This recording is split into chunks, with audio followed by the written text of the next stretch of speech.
Bonjour à tous et bienvenue pour un nouveau numéro du C'est lundi, que lisez-vous, avec un petit peu de retard encore une fois.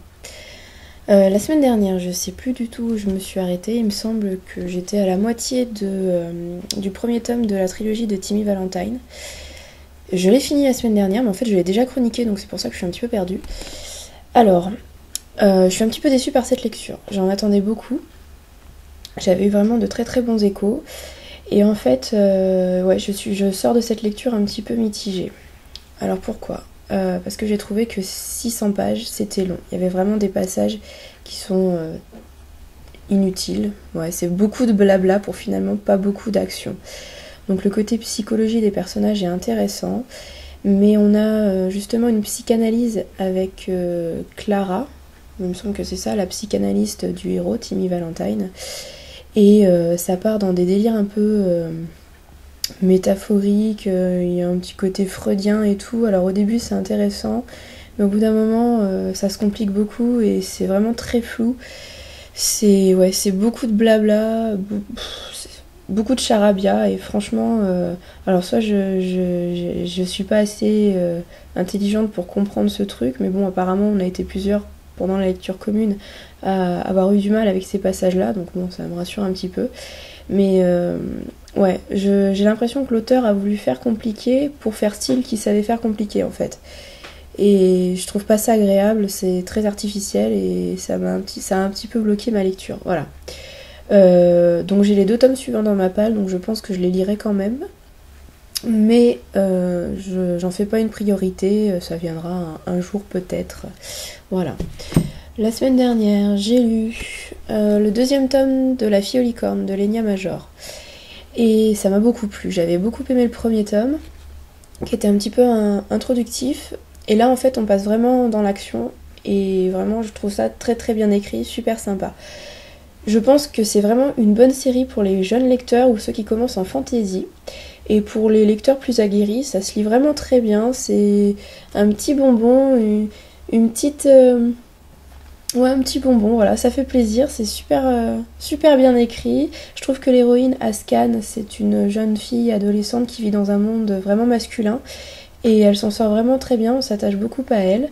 Vous avez tout ce qui est mythologie autour des licornes, c'est original puisqu'on n'a pas trop l'habitude de voir les licornes dans la fantasy. Pourtant, c'est quand même une créature merveilleuse par excellence, mais on la voit pas souvent. Et je trouve que l'auteur se débrouille bien de ce côté-là. J'ai beaucoup aimé dans ce tome découvrir déjà l'univers un peu plus... Enfin, on se rend compte que l'univers est assez approfondi et on découvre d'autres territoires puisque la petite troupe d'Ascan et des autres licorniers partent à la poursuite de brigands, ouais, on va dire ça, qui ont capturé les licornes sauvages. Donc ils partent à leur poursuite pour récupérer ces licornes. Et donc on découvre un petit peu plus du territoire et de nouveaux peuples. Un nouveau peuple qui vit sous les montagnes. Et franchement, j'ai trouvé que c'était très intelligent et bien mené, bien amené. Voilà. Donc franchement, c'est une petite série qui est très sympa. Le 3e tome sort bientôt et je la conseille puisque c'est bien écrit, c'est intelligemment écrit, intelligemment construit. Les personnages sont attachants sans être non plus vraiment des héros qui me marqueront à vie, mais ça fait passer un très bon moment et je pense vraiment que c'est idéal pour les plus jeunes lecteurs ou ceux qui débutent en fantasy. Voilà. Je suis toujours dans la lecture du livre audio 1Q84 et je vous annonce très fièrement que je n'ai plus que 4 chapitres d'une dizaine de minutes chacun à écouter, donc je vais les finir ce soir et je vous raconte tout ça la semaine prochaine. Je vous dis exactement ce que j'ai ressenti à l'écoute. Voilà, je vous en dis plus la semaine prochaine, mais je l'ai bientôt fini et je suis très fière de moi puisqu'il traîne depuis des mois. En fin de semaine dernière, j'ai commencé ce pavé, le livre perdu des sortilèges de Deborah Harkness. Donc quand je dis que c'est un pavé, c'est que vous voyez, c'est vraiment le gros livre qui fait plus de 500 pages. Et les pages sont vraiment... l'écriture est fine, c'est assez dense, voilà. Alors, vous voyez, j'ai commencé samedi, j'ai pas trop le temps de lire, mais ça me plaît, donc ça se lit quand même assez vite. J'en suis à la page 380, voilà, j'en suis là. Donc j'espère le finir Bon, ça m'étonnerait aujourd'hui, je pense pas, mais peut-être demain, vendredi au plus tard, je pense. Alors, j'ai vu de nombreux coups de cœur sur ce livre, mais j'ai vu aussi des gens qui étaient très mitigés parce qu'ils trouvaient que c'était une lecture qui était très dense, pas facile et assez longue. Alors je me suis lancée avec une petite appréhension en me demandant de quel côté j'allais me placer. Et en fait, pour moi, ça marche super bien. Je trouve que c'est un premier roman et je trouve que c'est vraiment très très bien écrit. Ça change justement des livres qui sont très en surface, très faciles à lire justement. On lit les pages, on lit 2 pages par minute limite tellement c'est... Voilà, on passe ça super vite. Alors là, oui, on passe du temps sur chaque page parce que c'est très dense, mais c'est super riche. Le monde est... Je trouve que c'est bien construit, ça parle de vampires, de sorcières évidemment... C'est de l'imaginaire et on a les créatures habituelles. On a aussi les démons, voilà, et les humains. Ouais. En fait, il y a quatre groupes dans cette histoire. Les sorcières, les vampires, les démons et les humains qui vivent tous ensemble, qui cohabitent. L'héroïne est une sorcière, elle s'appelle Diana. Donc on le comprend vite, c'est en l'honneur de Diane, la chasseresse. Et... qu'est-ce qui lui arrive en fait, cette jeune femme, puisqu'il me semble qu'elle a... Enfin, c'est jamais précisé, mais il me semble que j'ai pu calculer avec les dates, elle a plus de 30 ans en fait. Donc ça fait plaisir aussi d'avoir une héroïne qui n'a pas 15 ans et qui est un petit peu réfléchie quand même, surtout du côté romance. C'est pas une petite jeune aveuglée par ses sentiments. Elle réfléchit un petit peu. Et alors donc cette Diana, en fait, ses parents... qui étaient tous les deux sorciers, ont été assassinés quand elle avait 7 ans, et à partir de cet âge-là, elle a bridé ses pouvoirs, en fait, la magie, elle a plus voulu en entendre parler. Et donc elle arrive à la trentaine, c'est une sorcière qui refoulée, voilà, elle veut pas accepter ses pouvoirs, alors qu'elle est très puissante, elle a beaucoup de pouvoirs, et elle est scientifique, universitaire, elle travaille en Angleterre, à Oxford. Voilà, et elle passe ses journées à la bibliothèque sur des manuscrits, elle est spécialiste de l'alchimie. Voilà, donc elle consulte des manuscrits. Et un jour, alors qu'elle consulte plusieurs livres, elle appelle de la réserve un manuscrit qui, on le comprend, est un livre, un ouvrage qui était perdu depuis des siècles et des siècles et que toutes les créatures, que ce soit démons, sorcières ou vampires, recherchent depuis des siècles. Et donc elle... grâce à son pouvoir, on ne sait pas trop pourquoi, elle réussit à l'appeler et elle réussit à le lire, alors que c'était impossible et que tout le monde est à sa recherche. Donc, à partir de ce moment-là, tous les démons, tous les vampires et toutes les sorcières du coin, s'intéressent à elle et essayent de l'utiliser pour qu'elle puisse lire le manuscrit, puisque tout le monde veut ce manuscrit qui apparemment a une grande importance puisqu'il... il révélerait plusieurs secrets, soit sur les sorcières, soit sur les vampires, soit sur les démons. C'est pas trop, c'est un peu un mystère, mais il est important et tout le monde le veut. Voilà. Et donc la demoiselle, elle se retrouve aidée dans son entreprise par Matthew. Matthew qui est un vampire très très très puissant. Donc c'est un petit peu électrique entre eux au début, puisque les vampires sont un petit peu autoritaires, territoriaux. Et la demoiselle, elle n'est pas du genre soumise et voilà, à obéir aveuglément, donc un petit peu des étincelles. Mais en fait, ils vont faire équipe, et puis bon, vous en doutez, il y a une histoire d'amour. Mais je trouve que cette histoire d'amour n'est pas niaise, c'est bien amené. Et ce qui me plaît vraiment le plus dans ce bouquin, c'est que c'est super immersif. Ok, on met un petit peu de temps à entrer dans l'histoire, parce que c'est vrai que c'est pas un livre qui se lit super facilement et super rapidement, mais une fois qu'on a lu une dizaine de pages, on est vraiment dans le bouquin. Et alors moi j'adore ça, lire un bouquin et vraiment être à fond avec le héros et l'héroïne. J'ai l'impression d'être à Oxford, à la bibliothèque. Là je viens de passer le passage justement où ils sont en Auvergne vers Clermont-Ferrand, donc ça me fait plaisir puisque c'est ma région d'origine, donc c'est super sympa puisque le héros s'appelle en fait Matthew de Clermont. Alors au début j'avais pas capté que ça pouvait être ça puisque Clermont c'est écrit C-L-A-I-R, donc j'avais pas fait le rapprochement, mais bon voilà, en fait il est originaire, voilà, de Clermont. Et ouais, c'est super immersif, je me sens vraiment dans l'histoire, je suis à fond avec les personnages, et c'est pour ça que je trouve que même si c'est très dense, bah, ça fait plaisir justement d'avoir un livre qui est dense, qui est riche, qui est réfléchi, que ce soit côté mythologie, avec les sorcières, les vampires, les démons, mais aussi du côté de la psychologie des personnages. Je trouve qu'on est vraiment très, très ancré dans l'histoire et on s'attache beaucoup aux personnages. Voilà, donc pour le moment ça me plaît beaucoup. C'est vrai que là j'ai un petit passage un peu plus longué, vers la 300... Ouais, tout à l'heure j'étais vers la page 300 et c'était un petit peu long. C'était moins passionnant que les premières pages, mais là ça recommence un petit peu à bouger. Et j'ai très hâte de connaître la suite et de voir comment ça se termine. Mais bon, apparemment c'est... Oui, je dis pas apparemment, non, c'est un premier tome puisque le deuxième vient de sortir. Donc j'espère quand même que ce premier tome se termine avec une vraie fin.